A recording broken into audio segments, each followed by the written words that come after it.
The sound of bells, because they call men to holy prayer, is odious and baleful to demons. And it is not without cause that bells are often rung when hailstorms and other tempests, in which witches' work is suspected, are brooding and threatening. It is an ancient custom among Christians to ring bells as a call to prayer and supplication when any danger or difficulty is at hand. More especially when the air is violently disturbed by clouds and storms, and hail and lightning are threatened. When, therefore, the demon hears the sound of bells, he breaks into the greatest indignation, exclaiming that he's balked of his purpose by the barking of those mad dogs. This has been vouched for as proved beyond any doubt by Maria, the wife of Johann Schneider in Metzerich, and before her by many other women whose names I cannot now remember.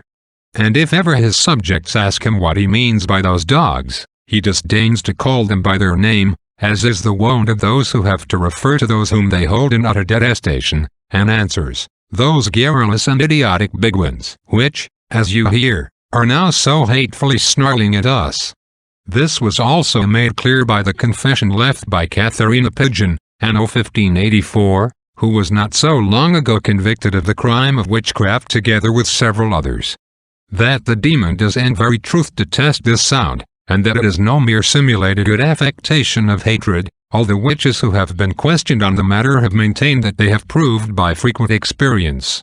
And this is sufficiently indicated by the fact that we not uncommonly hear of bell ringers being struck by lightning, and that they are more liable to such injury than any other men, a matter to which we refer elsewhere. Moreover, it is commonly acknowledged by witches that bells are very great protection against tempests. And this belief has so laid hold of certain persons that they think there is no more assured remedy than this, and nothing which so completely thwarts and impedes the works of the demons. It is not inapposite to quote here the account written by Paul Gruland of an Italian witch named Lucrezia, whom the demon, after having as usual dismissed the assembly, was carrying home through the air, when he heard the Angelus ringing out its salutation to the Virgin Mother of God. At once, as though he were deprived of all his strength, he dropped her upon the thorns and brambles below. Here she was seen and recognized by a young man who chanced to pass that way. But at first she began to devise some lying account of herself. When, however, she was entrapped by her own words, for a lie is seldom consistent, she told the young man everything as it had happened, having first bound him by an oath of silence. But he, being of an age at which it is hard to keep a secret, unguardedly told it to one of his friends. And so the report spread as if it had been broadcast, and eventually reached the judge's ears, who held a full inquiry and severely punished the woman for the crime clearly proved against her.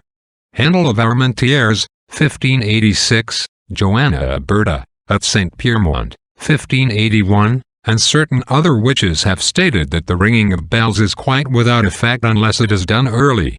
That is, before the cloud has reached the parts about the village. At all events we must come before the presence of the Lord, whose arm is mighty to save, and it is most praiseworthy to have a careful and diligent promptness and readiness in this. Neither is it an unsuitable or inopportune time for prayer, even when the tempest is already raging and spreading destruction, even as Plautus says, tearing down the tiles and gutters. For he is just as ready to take away a present evil as to avert a threatening and impending one. Every single moment is timely and opportune for prayer to him. Therefore it follows that the above warning given by witches is an invention devised by their little masters in order that men should be cut off from all hope of divine help during their actual miseries and calamities. Fuchs and Oigel stated in addition that the sound of bells was useless and ineffective, if during the exorcisms one of the witches should be named by the concubine of the priest.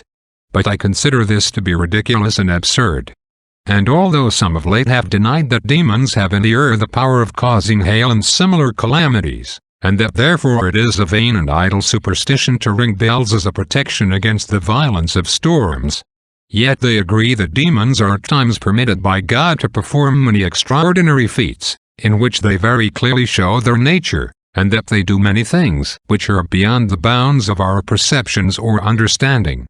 This is clearly shown in the sacred history of Job, and in the epistles of St. Paul, Ephesians 2, where power over the air is manifestly ascribed to the demons. Warning of the advance and impending attack of the enemy is given by the sounding of a trumpet, And no one would condemn this practice, since the sound of such martial trumpeting has in it something which acts as a protection for even those who are asleep against the enemy's violence and attack. For it is a summons to arms, a call to the soldiers to shake off their sloth and sleepiness and diligently dispose their outposts and all their preparations for defense. Put on, says St. Paul, the trumpet of the gospel, the whole armor of God, that ye may be able to stand against the wiles of the devil. Now the arms of a Christian are prayer and acts of thanksgiving, to which they are customarily called by the sound of bells. Verily, the Lord is nigh unto all them that call upon him in truth. He hears the supplications of his people, and turns his ears to their prayers. And, as has been well said, by devout prayer the heavens are moved, and the gates are opened of that inaccessible place where dwells the majesty of God. Amen.